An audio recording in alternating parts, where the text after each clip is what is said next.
of deranged psychopaths, because they can always wake up at midnight and start shooting. But they don't do that. They are disciplined.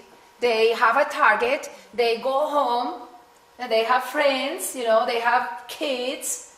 They don't go around shooting their kids. So they are not psychopaths. But so they question Elizabeth, right?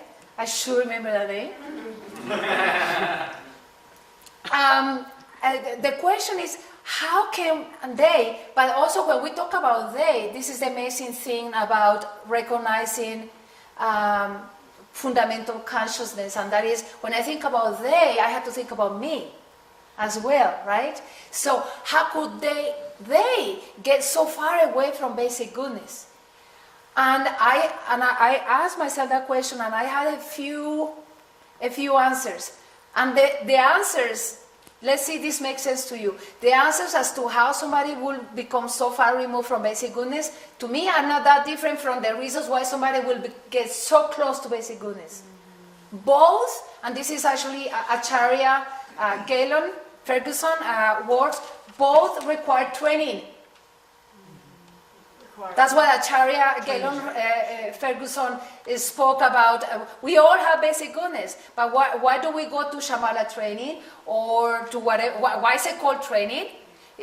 Well, it's called training for a reason. It's because the basic is there. But then we must be reminded constantly. We must be reminded. We do breathe. Actually, everybody in this room is breathing. I guarantee that. Everybody's breathing. But why do we need training in breathing? Because actually, we are not breathing at full capacity. Isn't that a good metaphor? We do not breathe at full capacity. We are not exercising our basic goodness at full capacity. We can be trained. So, back to that question. Paramilitaries and army are trained. I don't think it's easy to get a soldier, and we face some of those. Who are soldiers? Kids, poor kids in Colombia, who had to join the army. They are not evil people who cannot wait to shoot somebody. Most of them are people who actually would love to go to college. We talked to two of them, and actually that's what they were saying. They cannot wait to go to college, but they didn't have the money. According to Colombian law, every single male of 18 has to go to the army and pay military service. It's an obligation. So you have lots of kids there who did not want to go to the army but are in the army. And if you are poor and you do not have the tools, you may be sent to fight the guerrillas. You know how much fun that is for an 18-year-old? Those are the kids I encounter on my visit to the community. So it's good to remember, who are they? And who are the guerrillas? Kids. And the paras, you want to guess? Right? Kids. The people fighting, the foot soldiers, they are kids. They need train. They most definitely. It's actually easier to train a kid. You can teach a kid a new language. You can teach a kid to use a gun, and you can teach a kid that a dog and a member of the opposite group have the same value, and that the dog has no value, right? You can teach those things. Now, the people that control these groups will not be kids, most definitely, right? Most definitely will not be kids. But so what do you need? You need training. You need some persuasion, right? And you need to clearly identify an enemy. So that is the absolute opposite of what we do when we are trying to train basic goodness, right? What you need to do, and this is again referring a little bit to Ezekiel, you need to make solid reality, make me solid and them solid, and they are clearly evil, they are clearly wrong, and I am clearly right. So when a peace community establishes itself, one of the goals of the peace community, which is very difficult, and they do this daily, is train themselves to remember that there is not such a thing as a fixed enemy that is born an enemy. And it's amazing. You see these peasants doing that. trying to remember that the enemy is made of other peasants, of other people. They are trying to break the cycle. Projection. And if we could go beyond a little bit our Western understanding, we could for a moment, and this is what I discovered, we could for a moment realize that actually dying is not the worst thing that can happen to you. It's absolutely not the worst thing that can happen to you.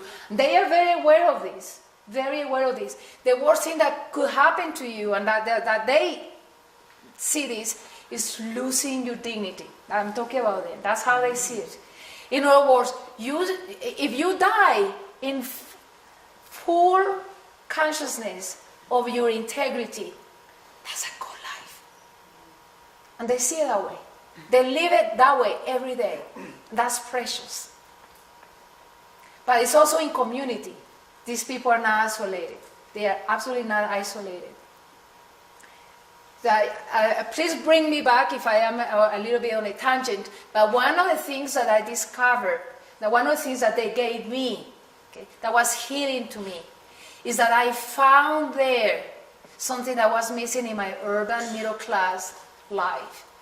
And that was, I have no fear. I went to a war zone. Remember how I had a lot of pain?